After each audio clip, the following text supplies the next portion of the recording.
Hello students, welcome to the chemistry zone. अब कौन सा नया टॉपिक है आज? तो it's optical isomerism. So guys, we are going to start new isomerism which is optical isomerism. इसको काफी डिटेल में पढ़ना पड़ेगा क्योंकि 1 और 2 चैप्टर में हमको ऑप्टिकल आइसोमेरिज्म पढ़ना है। सो इसका कंसेप्ट जो है वो 100% क्लियर होना बहुत जरूरी है। तो धीरे धीरे से चबा चबा के पढ़ना है ये वाले टॉपिक को, और टॉपिक कंप्लीटली समझने के लिए उस टॉपिक में बहुत सारे नए नए वर्ड्स आने वाले हैं। सो बेसिक टर्म्स उनको हम पहले समझ लेते हैं, और सारे बेसिक टर्म्स अगर आपको समझ में आते हैं तो आइसोमेरिज्म आप जल्दी से समझ पाओगे। ये कौन सा आइसोमेरिज्म है? Optical isomerism. अगर मैं आइसोमेरिज्म की बात करूं स्टूडेंट,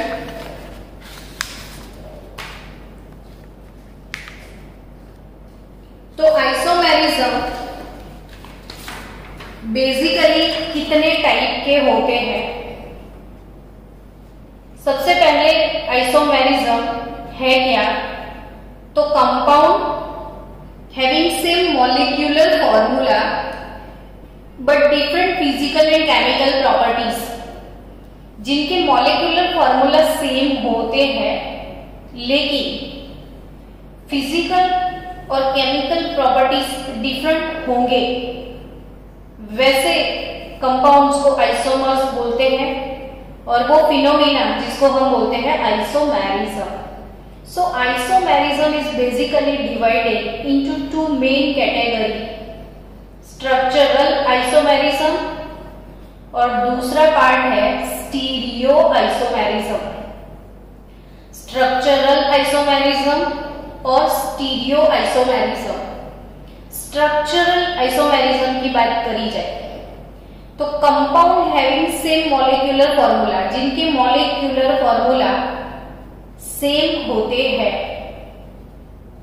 लेकिन स्ट्रक्चरल फॉर्मूला डिफरेंट होते हैं। मॉलिक्यूलर फॉर्मूला सेम होंगे, स्ट्रक्चरल फॉर्मूला डिफरेंट होंगे, तो उनको स्ट्रक्चरल आइसोमेरिज्म बोलते हैं।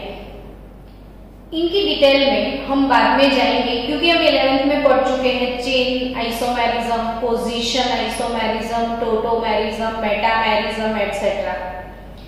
अभी मुझे सिर्फ यहाँ पे फोकस करना है स्टीरियो पे। इसमें और इसमें बेसिक डिफरेंस क्या है? तो इसमें मॉलिक्यूलर फॉर्मूला सेम होते हैं, स्ट्रक्चरल डिफरेंट होते हैं। इसमें मॉलिक्यूलर स्ट्रक्चरल दोनों फॉर्मूला सेम होंगे।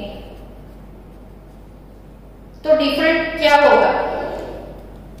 स्पेशियल अरेंजमेंट, जो फंक्शनल ग्रुप होते हैं या कोई फंक्शनल एटम या ग्रुप ऑफ एटम जो कि as a functional group behave करते हैं, उनका स्पेस के अंदर ओरिएंटेशन चेंज हो जाता है। फॉर एग्जाम्पल, जैसे यहाँ पे लिगेंड ए है, बी है, सी है, डी है। अब यहाँ पे आप फ्लिप करो तो डी इधर आ जाएगा, सी यहाँ चला जाएगा, तो ये ओरिएंटेशन पूरा चेंज हो गया। तो वैसी आइसोमेरिज्म जिसमें मॉलिक्यूलर स्ट्रक्चरल सेम होंगे लेकिन स्पेस के अंदर ओरिएंटेशन चेंज होता है, तो उसको बोलते हैं स्टीरियो आइसोमेरिज्म। और स्टीरियो में भी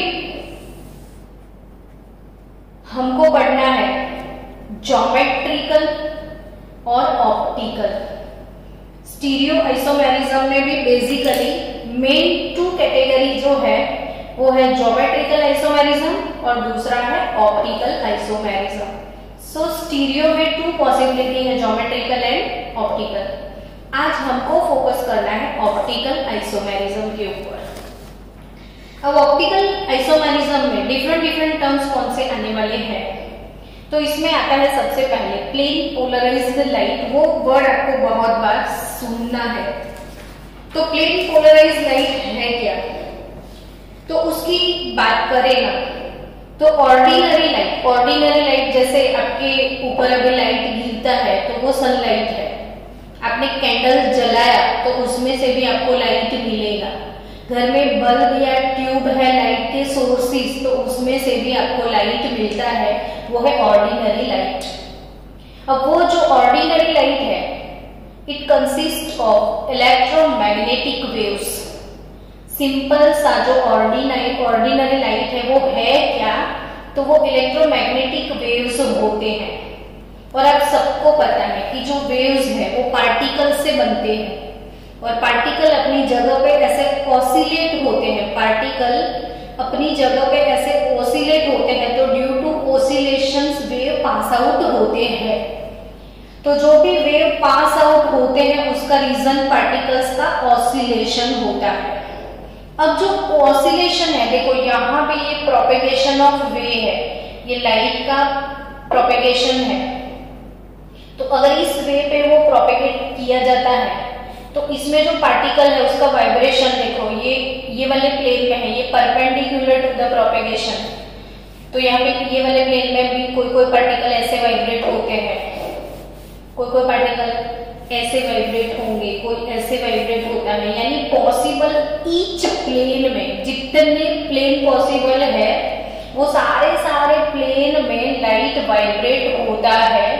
वैसे लाइट को हम बोलते हैं non polarised light, non polarised light. तो जो ऑर्डिनरी सोर्सेस है उसमें से जो ऑर्डिनरी लाइट वेव्स मिलते हैं, जो कि इलेक्ट्रोमैग्नेटिक वेव्स हैं, वो डिफरेंट वेवलेंथ के होते हैं। और it consist of waves having oscillation और vibration in all possible plane. कैसे भी वो मूव ऑन होते रहते हैं, नेचुरली हर एक चीज अनइवन होता है, तो वो नॉन पोलराइज्ड लाइट। अब वो नॉन पोलराइज्ड लाइट को किसी प्रिज्म से जब पास किया जाता है, वो प्रिज्म है Nicol prism. Actually it is made from a particular crystalline form of a calcium carbonate, calcium carbonate, जो कि एक मिनरल है कैल्साइट। और वो कैल्साइट मिनरल से निकोल प्रिज्म बनाया जाता है। तो it is specially prepared from calcite. और ये निकोल यानी ये निकल का कुछ भी नहीं है, इसलिए इसका नाम है निकोल प्रिज्म।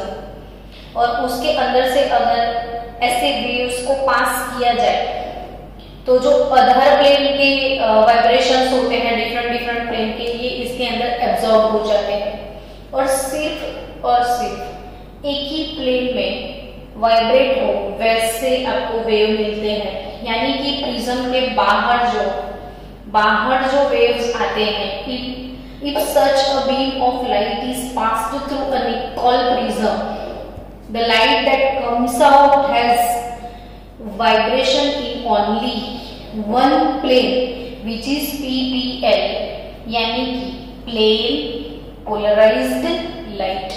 यानी कि जिसमें सिर्फ एक ही प्लेन में होते हैं वैसे वाइब्रेशन।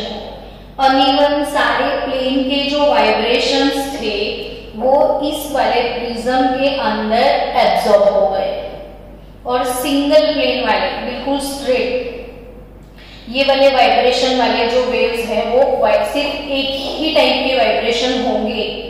वैसे लाइट को हम क्या बोलते हैं, plane polarised light.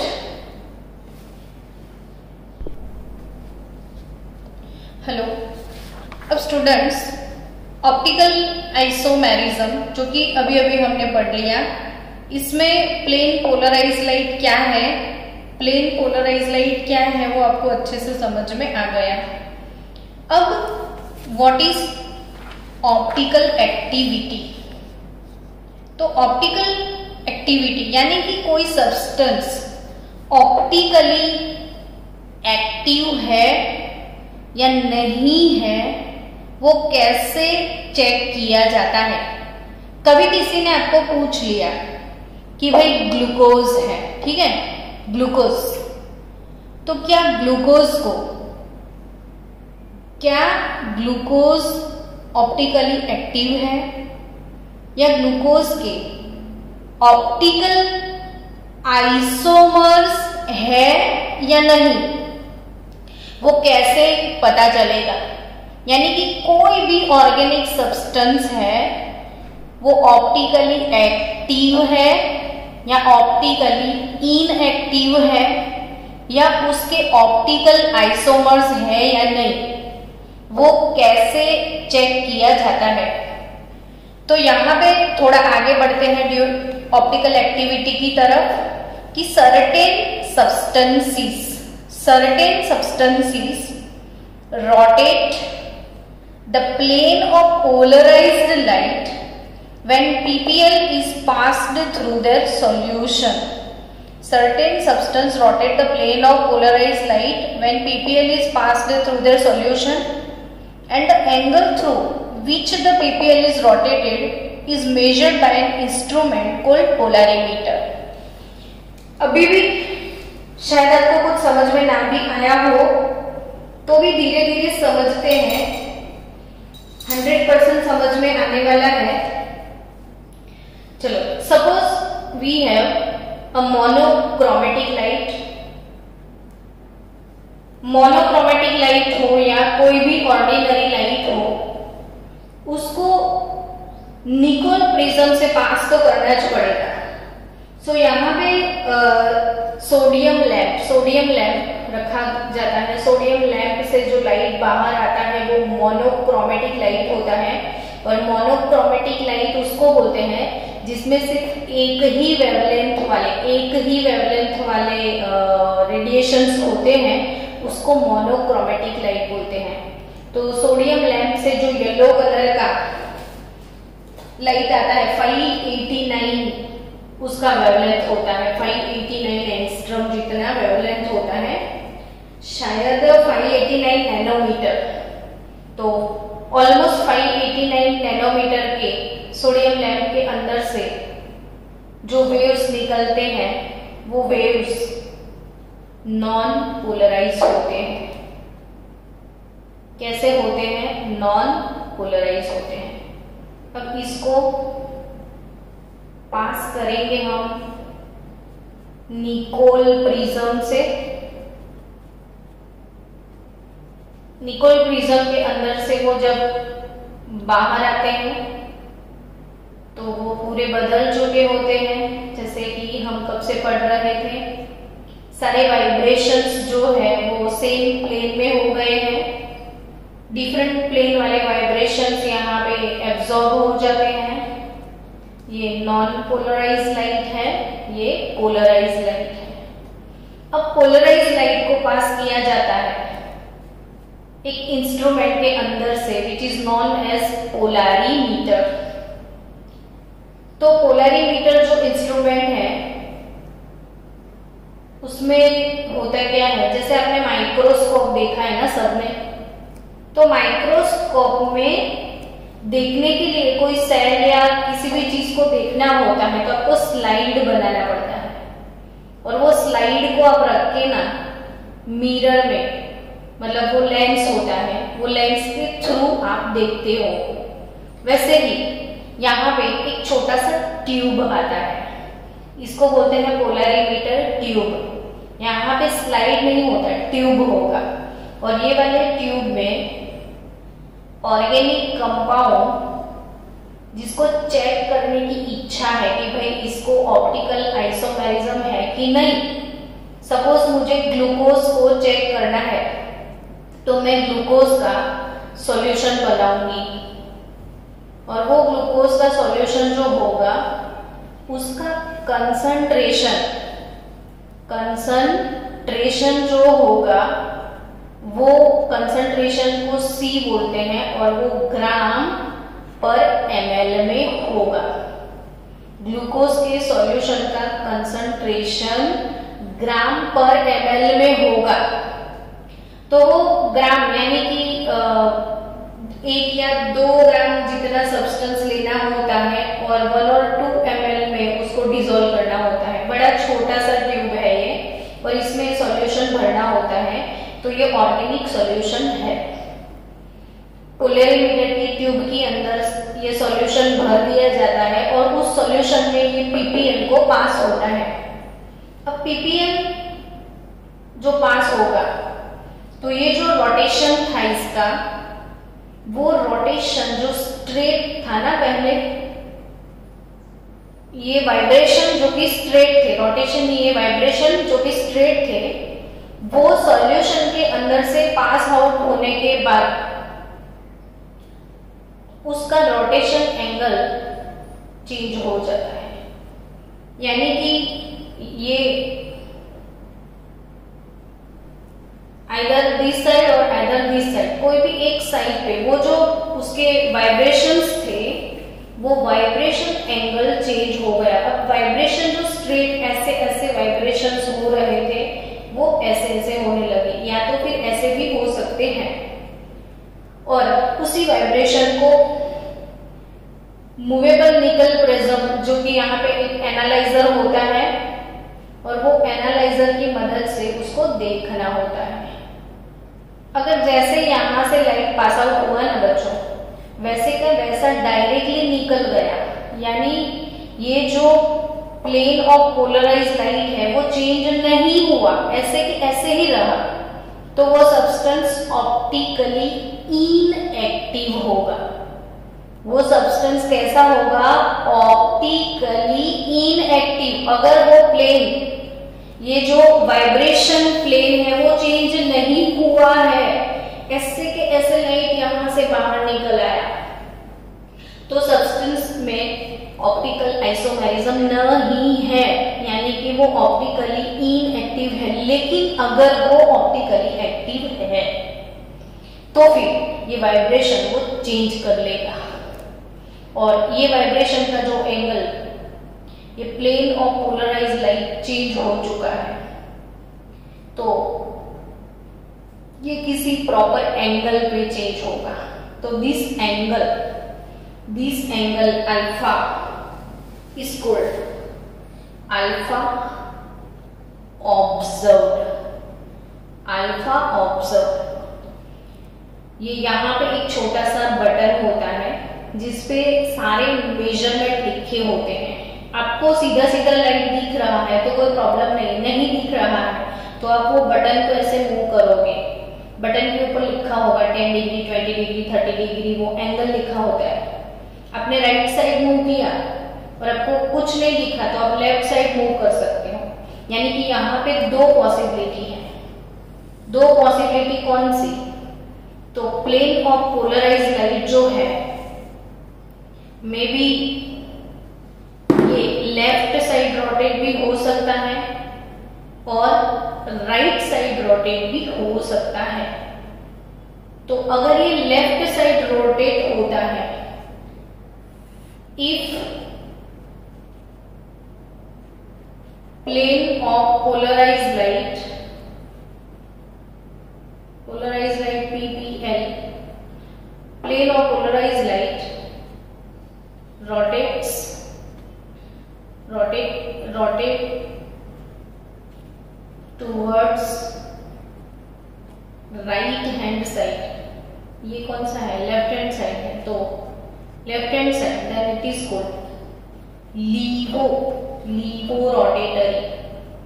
लीवो rotatory substance, और इसका सिंबल होता है स्मॉल l और नेगेटिव, या तो हमको उसको नेगेटिव भी लिखते हैं या तो इसका सिंबल होगा स्मॉल l। यानी लीवो रोटेटरी सब्सटेंस किसको बोलते हैं? लीवो रोटेटरी सब्सटेंस। तो if the substance rotate plane of polarised light towards right hand side, if the substance rotate plane of polarized light towards the right hand side, then it is called LIVO। so LIVO rotatory का symbol होता है L।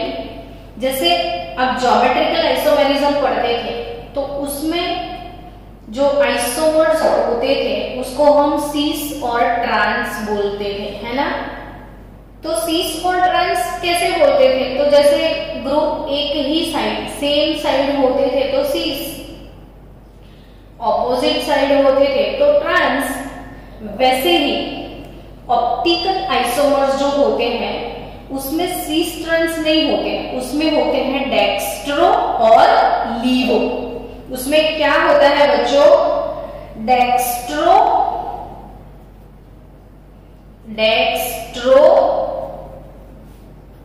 और लीवो।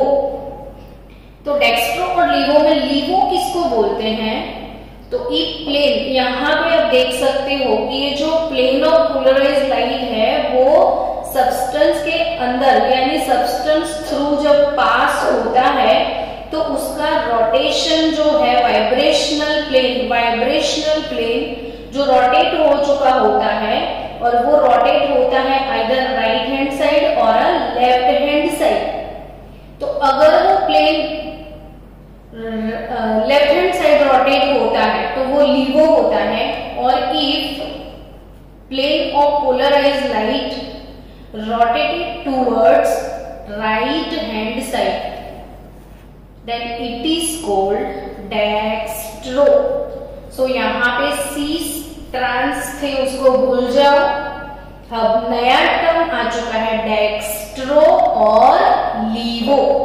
तो dextro यानी D, लीवो यानी कि L, dextro यानी कि पॉजिटिव, लीवो यानी नेगेटिव। ये पॉजिटिव नेगेटिव है क्या, तो ये जो स्पेसिफिक रोटेशन, यहाँ पे ये जो इंस्ट्रूमेंट है पोलैरिमीटर, यहां से लाइट पास आउट हो चुका है, एक स्पेसिफिक एंगल के ऊपर वो रोटेट भी हो चुका है, और ये स्पेसिफिक एंगल पे रोटेट होता है, वो एंगल को मेजर करना होता है, और जो एंगल मेजर करने के बाद वैल्यूज मिलते हैं उसको हम बोलते हैं अल्फा ऑब्जर्व्ड।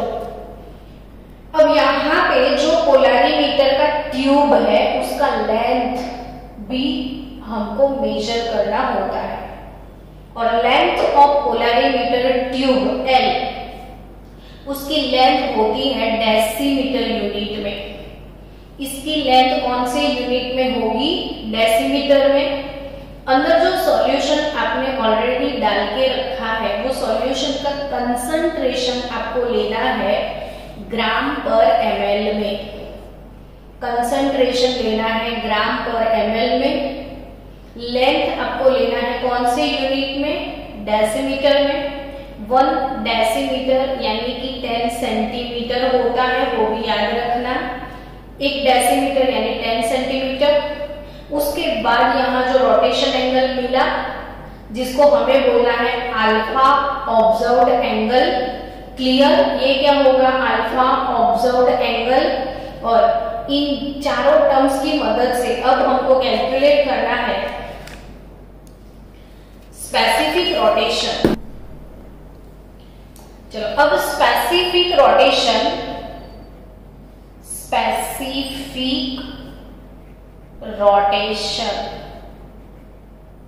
जिसको बोलना है अल्फा, टेम्परेचर स्पेसिफिक टी और वेवलेंथ लैम्बडा होता है। यहाँ पे अगर वो सोडियम मोनोक्रोमेटिक लाइट आपने यूज किया है ना तो उसकी वेवलेंथ को हम डी भी लिखते हैं। तो ये है specific rotation alpha,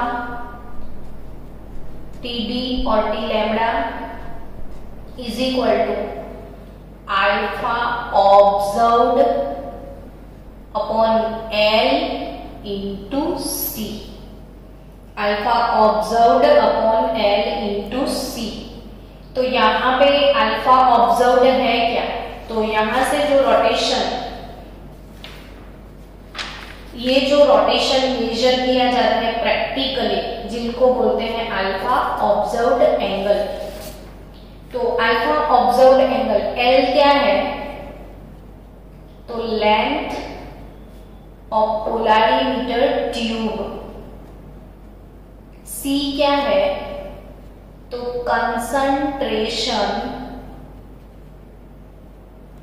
of solution in gram per ml में लेना है। तो इसके लिए अब हम एक क्वेश्चन सॉल्व करेंगे। हेलो स्टूडेंट्स, अब एक क्वेश्चन सॉल्व करेंगे the observed angle of rotation of 2 gram of sucrose in 10 ml of aqueous solution। आप लिख दो अपनी नोटबुक में आराम से, मैं डिक्टेट करती हूं, कोई इश्यू नहीं है। The observed angle of rotation of 2 gram of sucrose in 10 ml of aqueous solution in a polarimeter tube 10 centimeter long is plus 13.3 degree.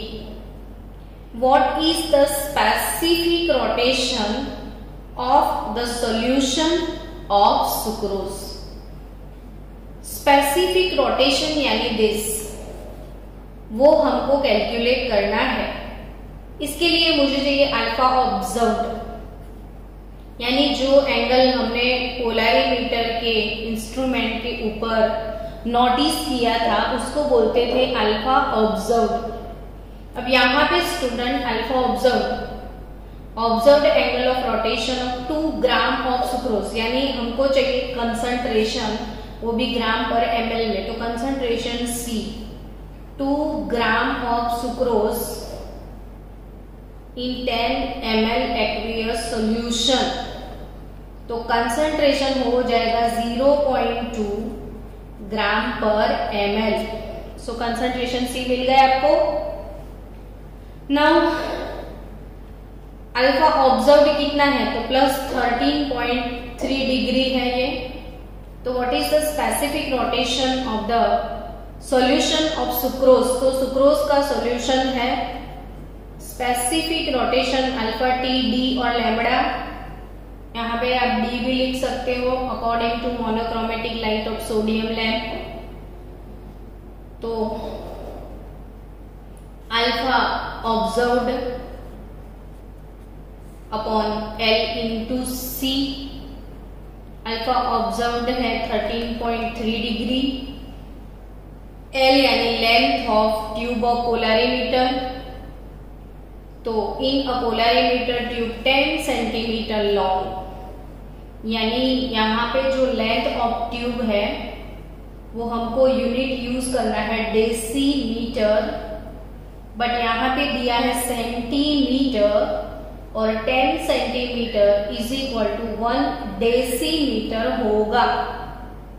सो यहाँ पे 1 decimetre and concentration 0.2 gram per ml होगा। तो आपका आंसर प्लस 66.5 डिग्री। यहाँ पे आपको not only ये सम है, बाकी आपको यहाँ पे याद भी रखना है कि एक्चुअली सुक्रोज जो है, सुक्रोज डाइसैकेराइड सुक्रोज, उसका स्पेसिफिक रोटेशन कितना है, तो प्लस 66.5 डिग्री। ये आपको याद रखना है अपनी मेमोरी में। So retain in your memory this specific rotation of sucrose is plus 66.5 degree।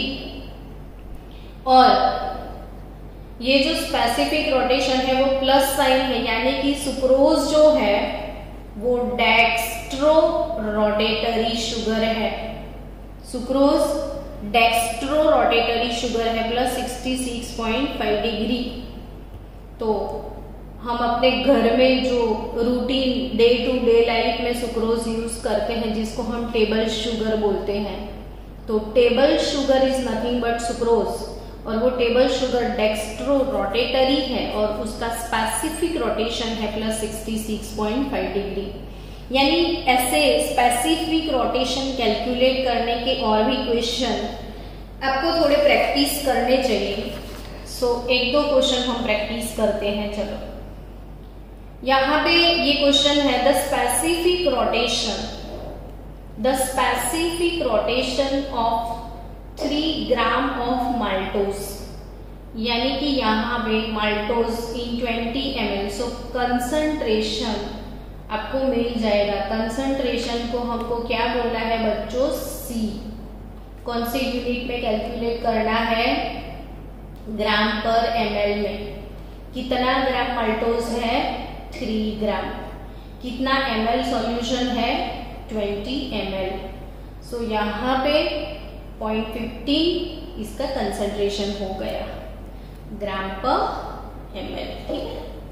Next, the specific rotation of 3 gram of maltose in 20 ml of aqueous solution in a polarimeter tube 2 decimetre long.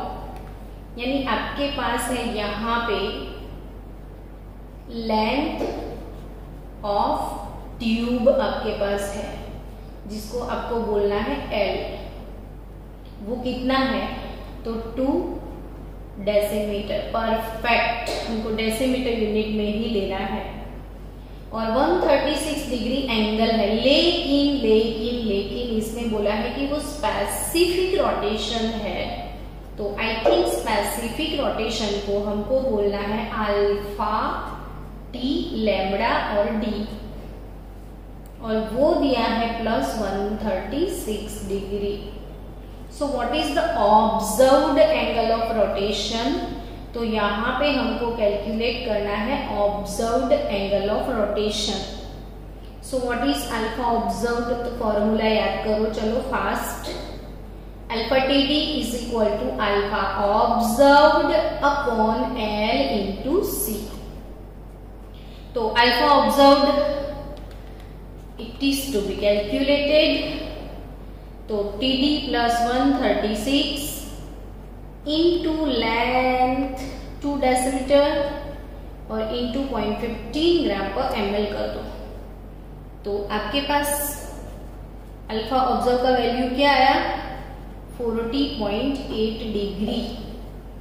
So students, I think बात समझ में आई, आ गई होगी 100%। क्यों ना आए समझ में, ऐसा इसमें है क्या, इजी गोइंग है, बहुत इजी गोइंग है। चलो और एक क्वेश्चन सॉल्व कर देते हैं ताकि आपके कंसेप्ट 100% क्लियर हो जाए। फ्रुक्टोज की बात है। Fructose has a specific rotation यानी alpha T lambda, this is specific rotation minus 92.4 degree. Specific rotation है माइनस 92.4 डिग्री सुक्रोज का। An aqueous solution of a fructose has an observed angle of rotation of this. So guys, we have observed angle here और observed angle of rotation है minus 27.7 degree. So when placed in polarimeter tube, तो length of tube 10 centimeter long. 10 centimeter is nothing but 1 decimeter. How much amount of fructose is dissolved in 100 ml of aqueous solution? So यहाँ पे हमको C calculate करना पड़ेगा। So अपना formula alpha T lambda is alpha observed upon L into C. Alpha observed minus 27.7, specific है minus 92.4, length it is 1 decimeter, निकालना है C। So C क्या होगा स्टूडेंट, तो 27.7 डिवाइडेड बाय 92.4, 27.7 डिवाइडेड बाय 92.4। जल्दी से कैलकुलेटर पे आंसर निकालो आप खुद और भेजो मुझे। बोलो बोलो बोलो जल्दी बोलो। 0.299, ठीक है। अब students C is equal to gram per ml होगा, यानी ये हो गया आपका 0.299 आपको कैलकुलेट करना है gram amount which is in 100 ml। सो कितना ग्राम आपका आंसर आ जाएगा 2.99 ग्राम, यानी almost 3 gram. So specific rotation के रिगार्डिंग जितने भी क्वेश्चन हैं आपके सॉल्व हो चुके हैं। आपको आई थिंक कंप्लीटली समझ में आ गया है। अब यहाँ पे मैंने लिखा है ऑप्टिकली एक्टिव सब्सटेंस किसको बोलते हो आप। तो when plane polarised light is passed through an organic solution and if vibrational plane